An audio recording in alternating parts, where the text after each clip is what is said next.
Since entering my 30s, I'm training a lot less than I did in my 20s, but I am getting so much more out of my workouts. Just because you've turned 30, it doesn't mean that your body is automatically going to start falling apart. Of course, it does start to actually decline in terms of your hormones, your testosterone production.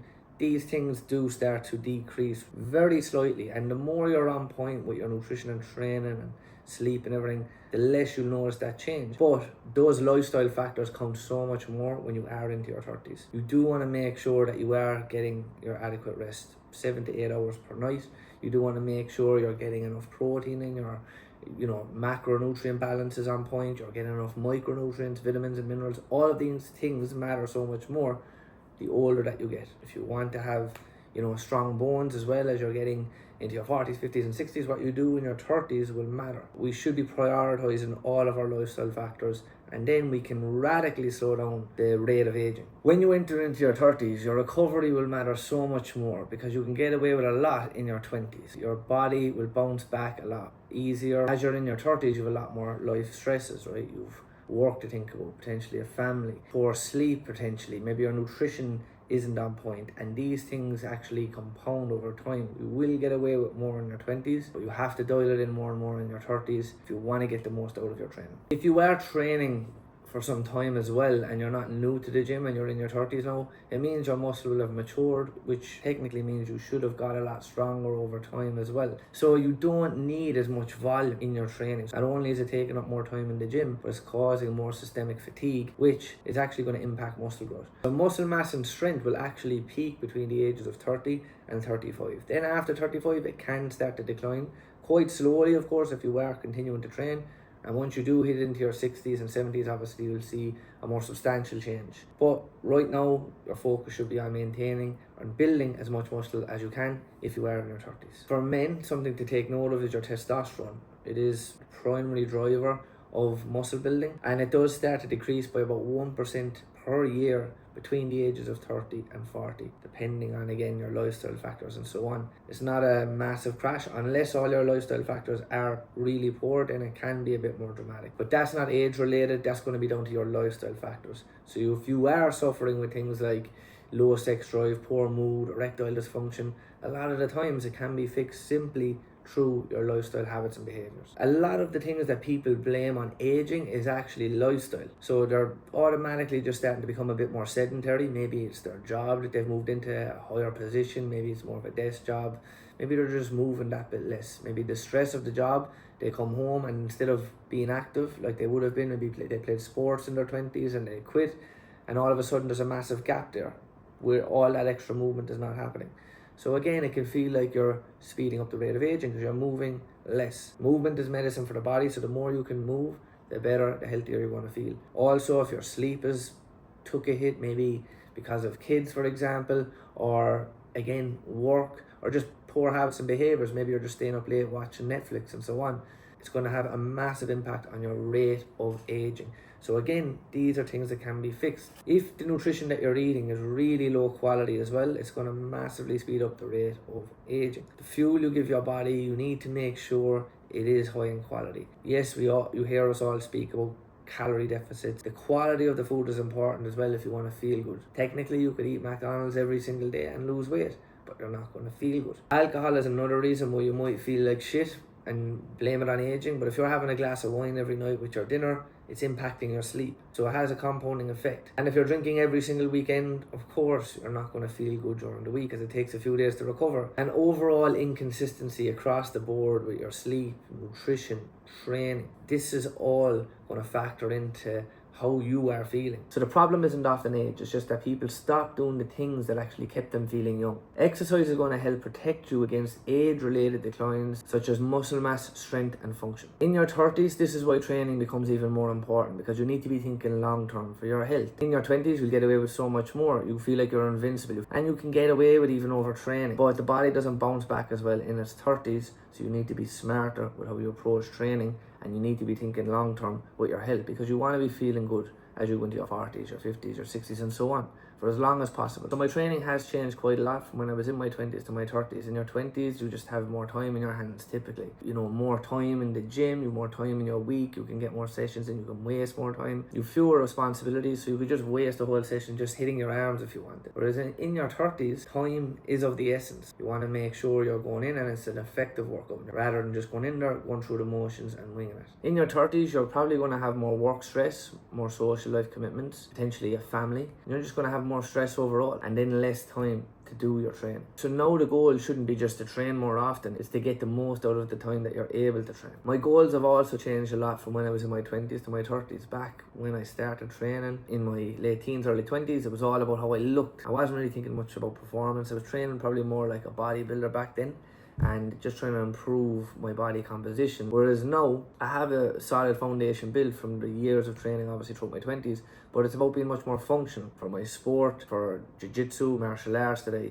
train in and that I compete in. I want to make sure that I move well, I can perform well, and I have strength. Of course, I still want to look good, but I also want to feel good. That's even more important to me. I want to be mobile. I want to be able to scratch my back. I want to be able to touch my toes. I want to be able to jump high. I want to be able to sprint fast. And that is important rather than being stiff like a plank and not being very functional. So back in my early 20s, I used to train 5, 6, even 7 days a week. I tried out at one stage, but more doesn't mean better. And I obviously had the time to play around, trial and error, and learn from mistakes. Whereas now, I've figured out a sweet spot, and of course, I want to make sure that my recovery is on point when I am, training strength, I'm training jiu-jitsu, or I'm doing kickboxing or boxing. I want to make sure that I'm not burning myself out, burning both ends of the stick. And I have been there, I have done that, and I felt the effects and the fatigue that builds up very quickly. Whereas now I'm much smarter with my approach. I make sure there's enough time in between each session. I make sure I'm fueling correctly before my sessions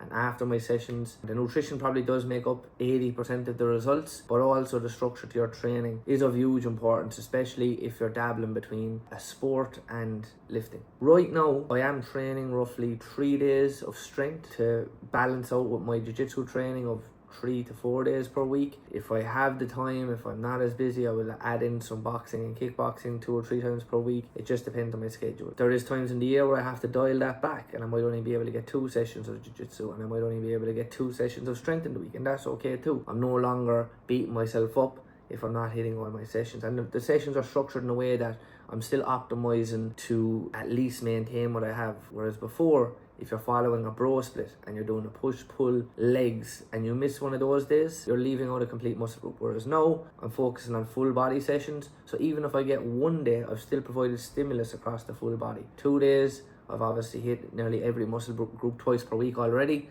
And 3 days, I'm guaranteed to hit every muscle group twice per week. Another thing that has changed massively for me between training in my 20s and 30s is the volume that I'm doing. In my 20s, I've done what most people are doing. I've done German volume training. I've done 5x5s. I was training probably 3 to 4 working sets for most exercise in every session. Whereas now, because obviously the strength gains I've had and the intensity of my training, continually trying to progress, but also make sure recovery is optimized, 1 to 2 working sets is all I really need. 1 to 2 hard working sets, that is, where I'm going to failure when it's safe to do so, or at least close to failure where I might be leaving 1 rep in the tank. This way of training, I've seen so much better results than when I used to do ridiculous amounts of volume. I'm recovering so much better, and I'm able to perform better as well in my sports because I haven't accumulated too much fatigue from too much volume. But it's just a completely different approach. It's the Dorian Yates, Mike Metzer approach, kind of sprinkled in with Russian Soviet style strength training. That is my current approach. That is what is optimal for me. If you're training to be a bodybuilder, be like a bodybuilder, then a different approach would work well for you, such as upper lower splits,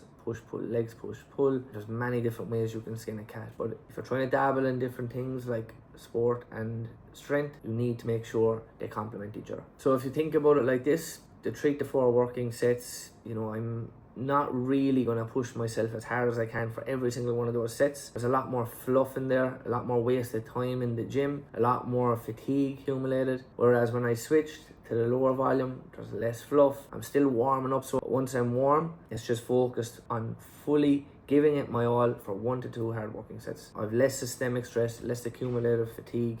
I'm just able to build muscle more effectively this way.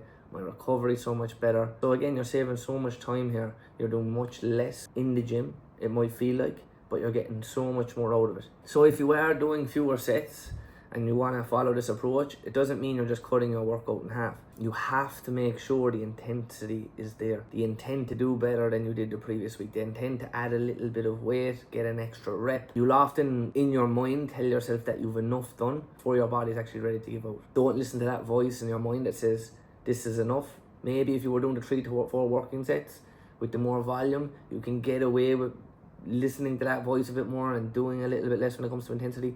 But you will not get away with that if you're only training for 1 to 2 working sets. You must go all out, give it your all, try and consistently improve and get the most out of every session this way. And I can guarantee it'll change your body so much more than it would if you're just trying to volume train yourself to death. Most people understand the training hard part, but not a lot of people understand the recovery side of things. In the gym, you're there to actually tear down the muscle fiber. You're not there to grow the muscle. That happens afterwards in the recovery phase. So if you're training hard, but you're not recovering properly, you're not going to actually let the muscle to grow and develop. So how do we do that? We make sure we're getting adequate rest. We make sure we're getting adequate nutrition, fueling the body correctly and giving it what it needs when it needs it at the right times. Essentially, knowing what to eat, when to eat, and how to eat is what's really going to drive your recovery. So recovery basics 101 would be sleep, making sure you are getting your 7 to 8 hours a night. When you're sleeping, your body's releasing growth hormone, it's doing all its repair of tissue damage, cells. Really prioritize your sleep and your body will change so much more. Don't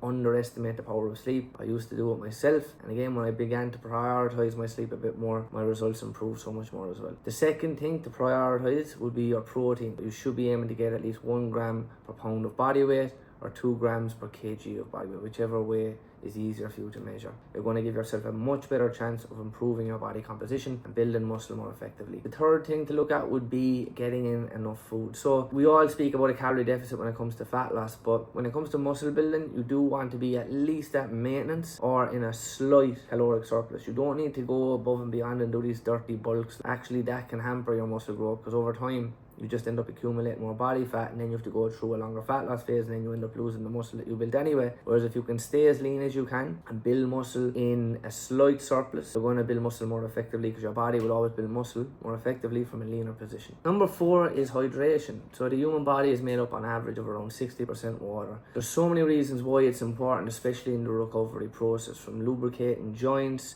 to pulling water into the muscle to make sure that you are actually not going to get injured. It removes metabolic waste and delivers key nutrients around the body. It reduces the risk of injury. You're much less likely to pull a muscle if the muscle is adequately hydrated. So number 5 would be managing life stress. So when you're constantly in a stress state, your body is in fight or flight mode. So it's very hard then for your nervous system to switch into rest and digest, which is what is necessary for muscle growth and repair and even your immune function. Chronic stress can impact your sleep, your appetite, and these all can then have a compounding effect which impact your recovery. And the last thing you need to focus on when it comes to the recovery basics is actually structuring your sessions in the right way. So for example, if you have 3 full body sessions per week, you're not just going to do them back to back to back. Spread them out. Definitely don't do 3 in a row, but 2 in a row you probably can get away with. But if I was to recommend a structure to it, I'd leave a gap in between each day. If you're training 4 days, I will train Monday, Tuesday, rest Wednesday, Thursday, Friday, rest the weekend. If you're training 5 days, Monday, Tuesday, or Monday, Tuesday, Wednesday, you can rest Wednesday or Thursday depending on what way you want to do it, and then Thursday, Friday, or Thursday, Friday, Saturday. You're never, like that is training 3 days in a row, but your split's going to be different then. You're actually going to be breaking it down into more body parts. Full body sessions, try and leave a day in between each one. If you're serious then about making progress for the time that you are in the gym, you need to focus on tracking your lifts. You're in there for less time, you're not doing as many sets, so when you're in there, you need to make the sets count. Go in there with the mindset that you're going to try and do better than the week before. If you're not tracking, you're guessing, and if you're guessing, you're just going to get random results, and you're never going to be really progressing. The biggest mistake that I see people make in their 30s is that they try and train like they did in their 20s, or they let themselves go and then blame it on age. And the right answer is somewhere in the middle. Adapt your training to your lifestyle, your schedule, something that you can actually stick to consistently. So training in your 30s isn't about doing less, it's about being smarter with what you do for the time that you have. You do not need to live in the gym, you don't need 6 perfect sessions per week, you don't need to be doing multiple sets per exercise. What you really need is structure to your week and your sessions. Know what you're training and why you're training for, whether it's to stay fit, healthy, mobile, capable for as long as possible. To do that, you need to make sure you have enough recovery and you're consistent enough to see results. So while I might be training less overall, I'm getting much more out of what I am doing than training more and getting less results. So if you found this video helpful, like, subscribe, comment, do whatever the fuck you want.